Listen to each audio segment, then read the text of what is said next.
राहुल गांधी ने तिजोरी खोल बीजेपी की उड़ाई नींद। ये हर महाराष्ट्र के युवा को मालूम होना चाहिए कि आपकी जमीन अदानी जी को दी जा रही है, आपका फ्यूचर अदानी जी को दिया जा रहा है। और यहाँ पे जो 8 प्रोजेक्ट्स हैं जो पूरे महाराष्ट्र के युवाओं के फ्यूचर के प्रोजेक्ट्स थे, वो सब छीन कर आपसे दूसरे स्टेट में चले गए।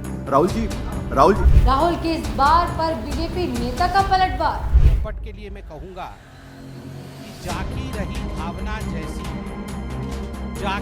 भावना जैसी वो समझे सेफ का अर्थ जैसी। नमस्कार दोस्तों, उत्तर प्रदेश उपचुनाव की सरगर्मियां अपनी चरम पर थी और प्रचार के आखिरी दिन सियासी हलचल मच गई। चुनाव प्रचार थमने से कुछ घंटे पहले राहुल गांधी ने ऐसा धमाका किया कि बीजेपी के खेमे में हड़कंप मच गया। राहुल गांधी ने अपने मंच पर एक तिजोरी खोल दी। आप सभी सोच रहे होंगे कि ऐसी क्या जरूरत पड़ गई कि राहुल गांधी को तिजोरी खोलनी पड़ी। लेकिन दोस्तों, तिजोरी तो राहुल गांधी ने खोली, लेकिन मुश्किलें बीजेपी की बढ़ गई।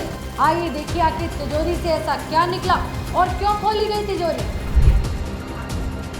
ये है नरेंद्र मोदी जी का एक है तो सेफ है। ये देखिए, एक है तो सेफ है।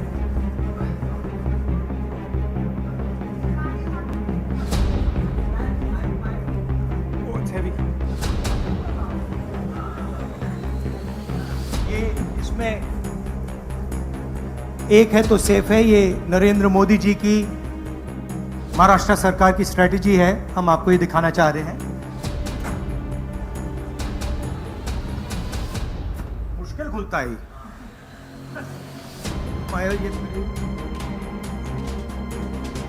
ये देखिए, एक है तो सेफ है। देख लीजिए। और ये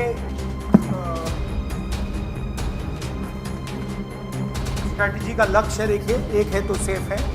धारावी का मैप है। ये भी दिखा दीजिए, दूसरा पोस्टर। ये हर महाराष्ट्र के युवा को मालूम होना चाहिए कि आपकी जमीन अदानी जी को दी जा रही है, आपका फ्यूचर अदानी जी को दिया जा रहा है। और यहाँ पे जो 8 प्रोजेक्ट्स हैं जो पूरे महाराष्ट्र के युवाओं के फ्यूचर के प्रोजेक्ट्स थे, वो सब छीन कर आपसे दूसरे स्टेट में चले गए। राहुल जी, ये 1 लाख करोड़ रुपए का धंधा चल रहा है। ये आप देखिए, हमारे प्रधानमंत्री जी और अदानी जी एक साथ खड़े हैं। एक है तो सेफ है और ये लक्ष्य है। तो उन्होंने अपना नारा दिया है, हम उनका थोड़ा नारे को आपको समझाना चाहते हैं। तो दोस्तों, राहुल गांधी ने सीधे प्रधानमंत्री मोदी और उद्योगपति गौतम अडानी पर निशाना साधा। राहुल ने कहा कि जब तक मोदी और अडानी एक है तभी तक सेफ है। राहुल गांधी ने धारावी के पुनर्विकास प्रोजेक्ट का मुद्दा उठाते हुए आरोप लगाया कि ये प्रोजेक्ट जानबूझकर गौतम अडानी को सौंपा गया है। लेकिन दोस्तों, राहुल गांधी की इस प्रेस कॉन्फ्रेंस के बाद बीजेपी ने भी तुरंत मोर्चा संभाल लिया। बीजेपी नेता संबित पात्रा ने प्रेस कॉन्फ्रेंस करते हुए कहा कि जिसकी जैसी भावना उसे वैसा सेफ दिखता है। कांग्रेस को सेफ का मतलब सुरक्षा नहीं बल्कि भ्रष्टाचार लगता है। आइए देखिए पूरा बयान। और इस छोटे पोपट के प्रेस कॉन्फ्रेंस को हमने आज देखा है। इस छोटे पोपट के लिए मैं कहूंगा, जागी रही भावना जैसी वो समझे सेफ का अर्थ।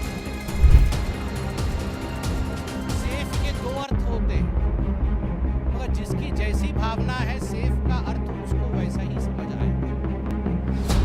सेफ का अर्थ सुरक्षा है, सुरक्षित रखना भी होता है। कैसे भारतवर्षियों को, भारत के नागरिकों को घुसपैठियों से सुरक्षित रखा जाए, समझने वाले सेफ का सही अर्थ समझते हैं। सुरक्षा प्रदान करना, सुरक्षित रखना। हमारे राष्ट्राध्यक्ष नड्डा जी ने भी सेफ के अर्थ को बताया। और सेफ का दूसरा अर्थ तिजोरी भी होता है। जागी रही भावना जैसी वो तिजोरी में सेंध मारते हैं। वर्षों से दादा, परदादा, दादी, पापा, मम्मी सबने मिलके जो सेंध मारने का काम किया है, तो जब आप सेफ बोलेंगे आपको तिजोरी ही दिखेगा।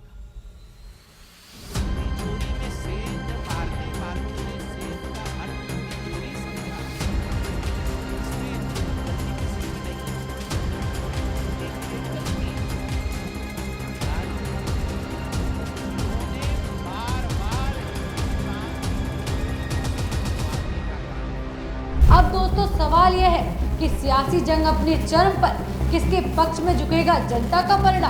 अब चुनाव प्रचार थम चुका है और बुधवार यानी कल 9 विधानसभा सीटों पर 34 लाख मतदाता 90 उम्मीदवारों की किस्मत का फैसला करेंगे। 23 नवंबर को नतीजे आएंगे, लेकिन उससे पहले कांग्रेस और बीजेपी के आरोप प्रत्यारोप का यह सिलसिला यूपी की राजनीति में नया मोड़ ला रहा है। अब आपकी इस खबर पर क्या राय है, हमें कमेंट बॉक्स में जरूर बताएं। राहुल का सेफ दाव या बीजेपी की पलटवार, किसकी होगी जीत? वीडियोस देखने के लिए सब्सक्राइब करें HBN न्यूज, बेल आइकन दबाकर लेटेस्ट नोटिफिकेशन पाएं।